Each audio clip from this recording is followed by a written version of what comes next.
So hello, welcome back. This is Andy, and we have another song lyrics where we learn Greek from a popular song. And this time I have a very popular song, Pame, Volta στο Feggari, Let's Go for a Walk to the Moon. It is most famously perhaps sung by Nana Mouskouri, but others also have sung it. It's a composition by Manos Hatzidakis, and I've said already in another video, Hatzidakis and Theodorakis, the two of them together, have composed most of the very famous modern Greek songs. And so let's go. Let's listen to this beautiful song about the moon.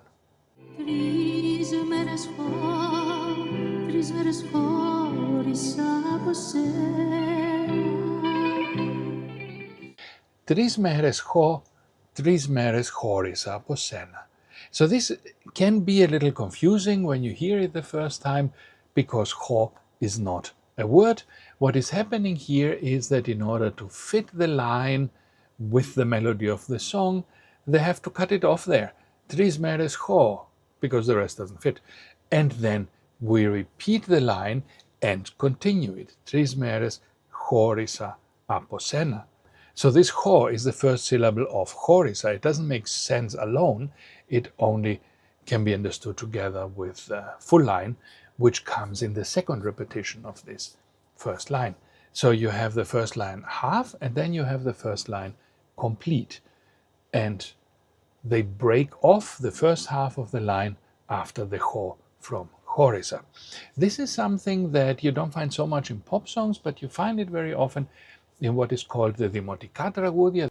These are folk songs that are sung in different regions of Greece. They're regional songs of a particular place. And this also sometimes happens in this way here, that you have a line broken up in half and then repeated and continued and finished. Right? So this is a common thing. You find it often in these songs. Τρεις μέρες χω, τρεις μέρες χωρίς από σένα. So with the translation, we just need to do the second part because it's the same as the first part. For 3 days now, says the translation, the for and the now don't exist in the Greek. Τρεις μέρες, 3 days. 3 days, chorisa. Chorisa is I am separated. I have been separated, or I separated, myself from you. So it has kind of a more active, actually, aspect to it because she says chorisa, which is an active verb. It is not we were separated. There would be a different grammatical form for this.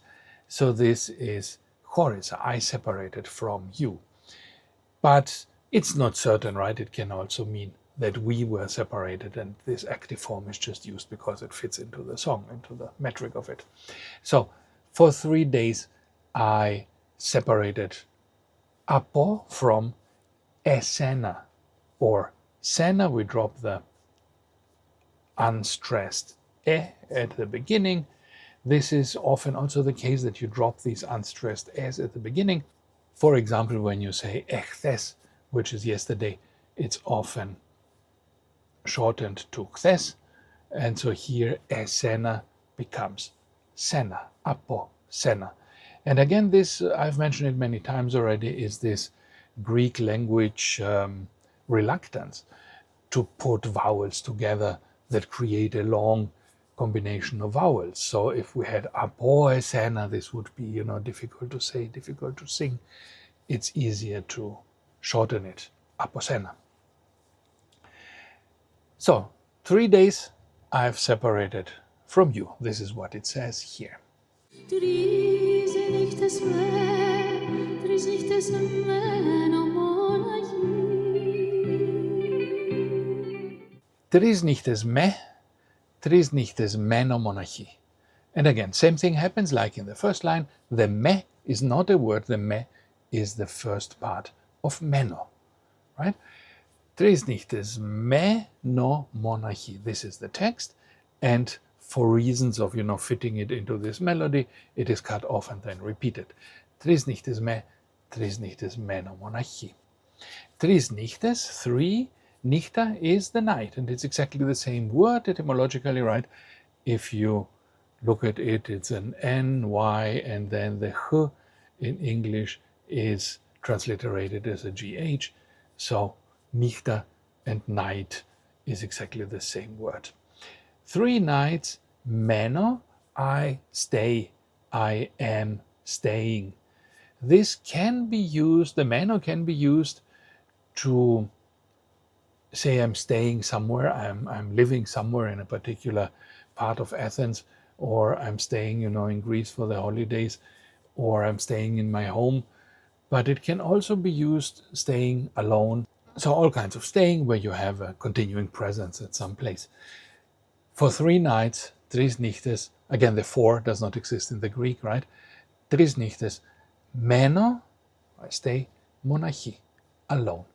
And monachos comes from monos, which comes ultimately from monas, meaning the unit, the one thing, and monos means alone, monachos means alone, and monachos is also the word for monk, right? Because monks are typically living alone. Tris nichtes meno monarchi. Tris nichtes meno monarchi. 3 nights I'm staying alone.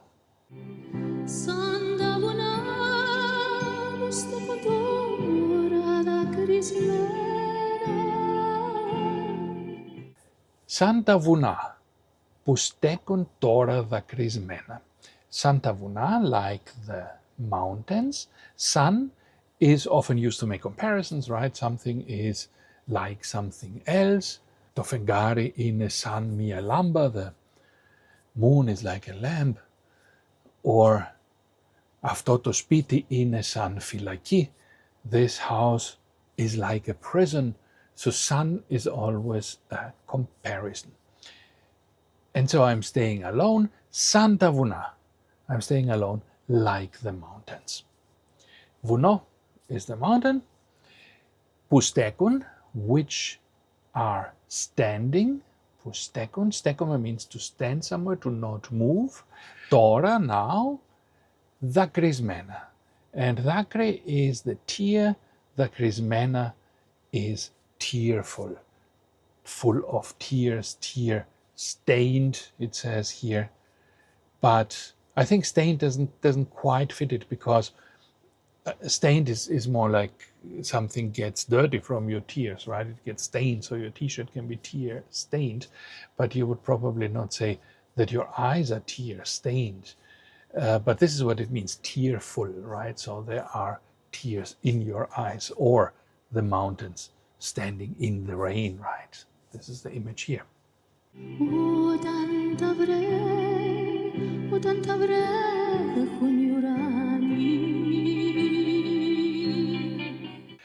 Όταν τα βρέχουν οι ουρανοί.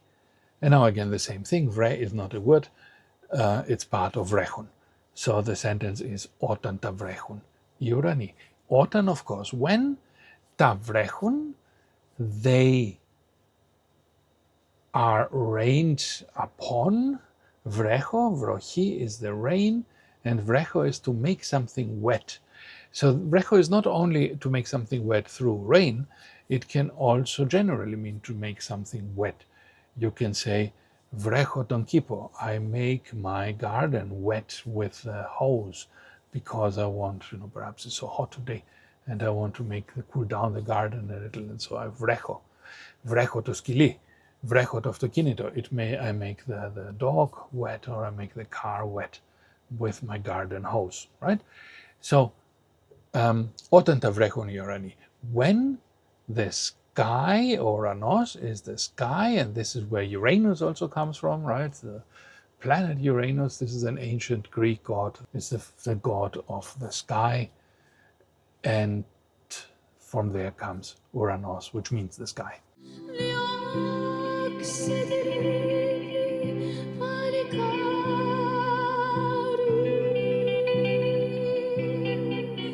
And now we come to the most difficult word of this. Διώξε την λύπη, that's easy. Palikari, that's a difficult word. Διώξε means to chase somebody away from your property, for example. You say, διώχνω τον κλέφτη. I chase this thief away, right? Banish, it says here. Okay, Diokse tin lipi. Lipi is the sorrow. So, diokse tin lipi, banish the sorrow, chase the sorrow away. Palikari.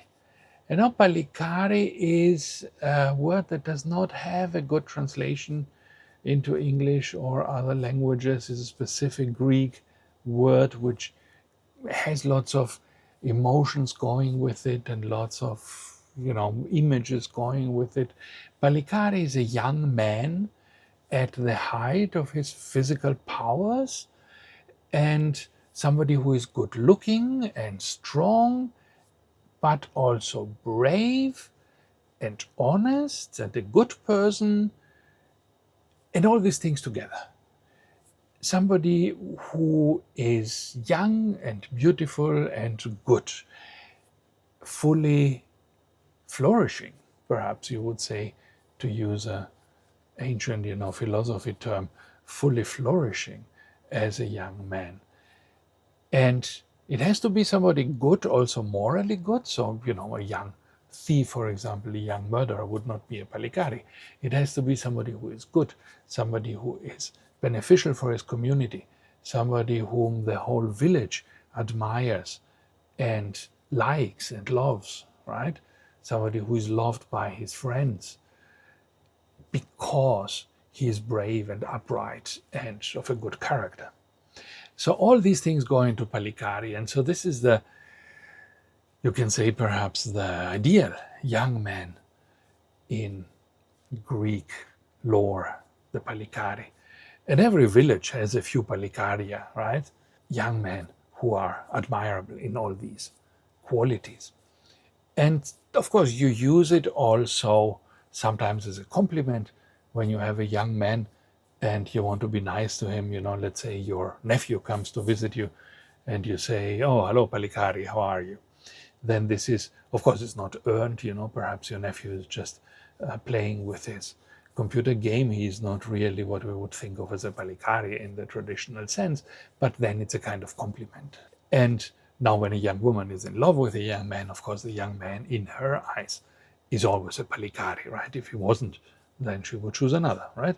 So, in this sense, dioxytilipi palikari kick off the sadness, banish the sorrow. Palikari, my brave lad, it says here. The lad captures some of that, right?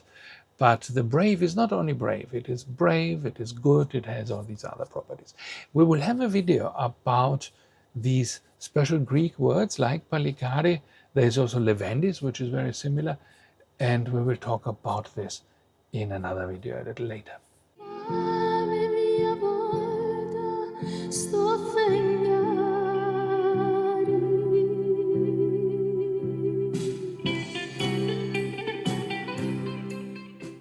And now comes the actual, title of the song, Pame, let's go.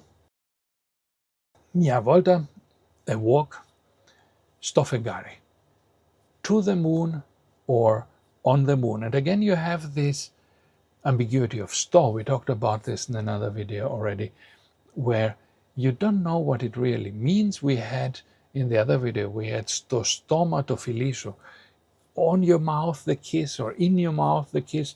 Sto just means at or in a general sense, even towards, right? Pao stin poli, I'm going to the city, I'm going towards the city. So we don't know what it is here. Pame mia volta sto Feggari. I don't think that it is like it says here, let's go for a walk on the moon. Because when I think of a walk on the moon, I'm thinking of, being in a astronaut suit, in a spacesuit, and having to carry all the survival equipment and so on, and the whole romance is gone, right? So what do you want to do with a palikari, if you are both in a spacesuit walking in this dust on the moon? I imagine that this here is a little more like, let's go for a walk to the moon, like there's also in this famous Sinatra or Doris Day song, right?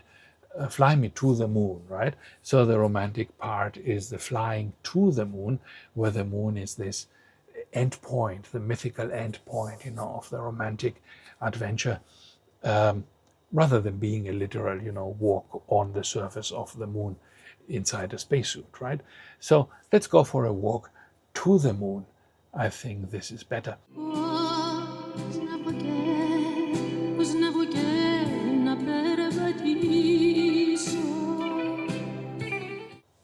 And now we come to the next part of the song. Πώς να βγω και να περπατήσω. And again, this is the ke, after the ke, it repeats, right? Πώς να βγω και να περπατήσω. Πώς, of course, means how.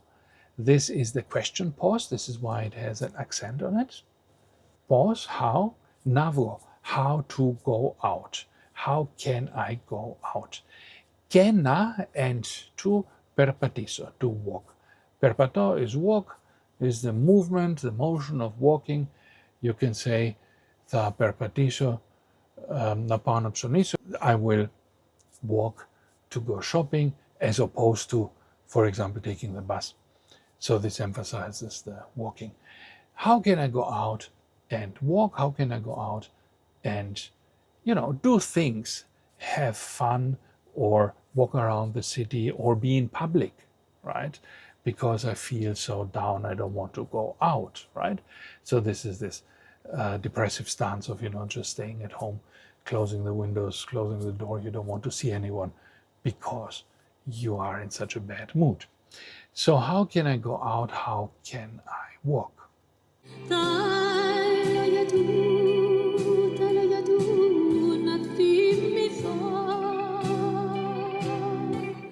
Τα λόγια του να θυμηθώ. Τα λόγια του, λέγω, means to say something, to speak, and λόγια are the words, and this obviously comes from logos, which is a very, very old word, and means many, many things in ancient Greek philosophy. Logos means literally, of course, nowadays it means speech or words, but it also means logic. This is where logic comes from, right? And it also means logical thinking, as opposed, let's say, to random beliefs that are not the result of logical thinking. And it also means the logical structure of the universe. It also means the logical thought that underlies the universe, or perhaps creates the universe. So the logos is another word for the divine powers that control the universe in ancient Greek philosophy. Many pre-Socratic philosophers have the logos as the ultimate principle that creates or controls the universe. So there is this logos, which later became for the Christians, the Christian God. It is the God's principle, right? That is steering the universe, that is creating, in a sense, or managing, the universe. So logos is a very, very old word, which has all these different meanings to it. Of course, here it does not have all these meanings at this moment. Τα λόγια του are his words. But it's nice to see that some of these words are really so ancient and they have all these connotations to them, right? Τα λόγια του, his words, να θυμηθώ. His words, to remember. Θυμάμαι means I remember. Να θυμηθώ, to remember.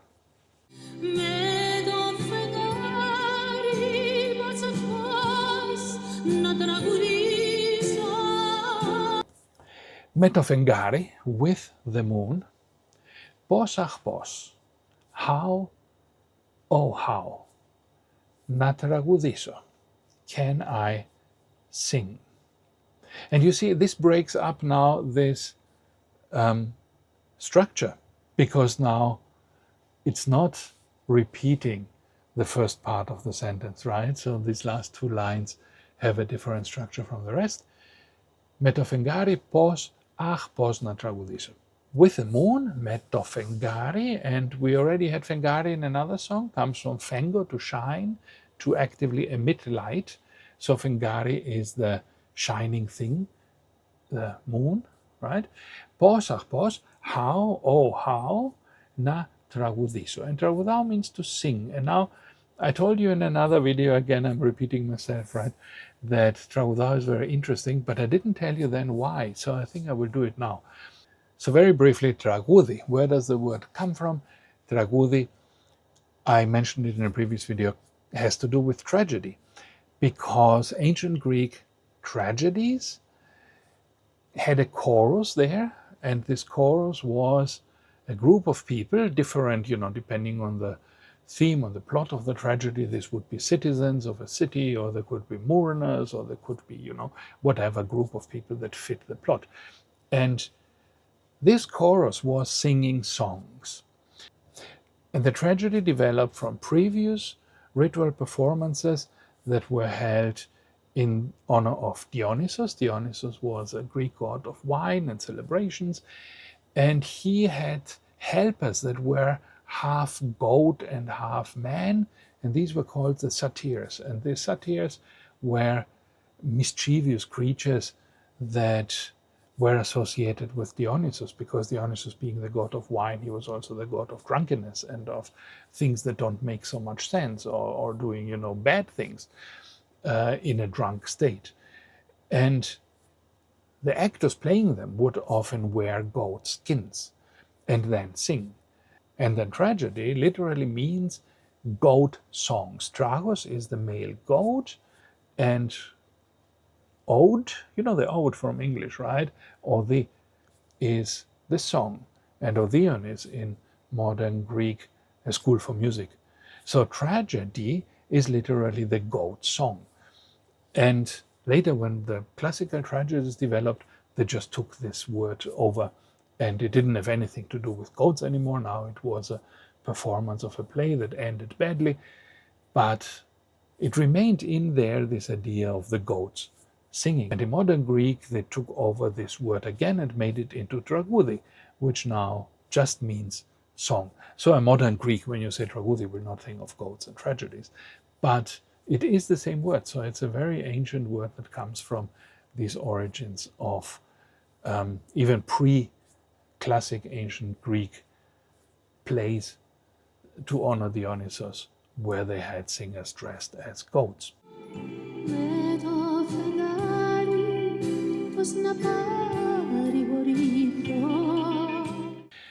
Meto Feggari with the moon, pos how na parigorithon.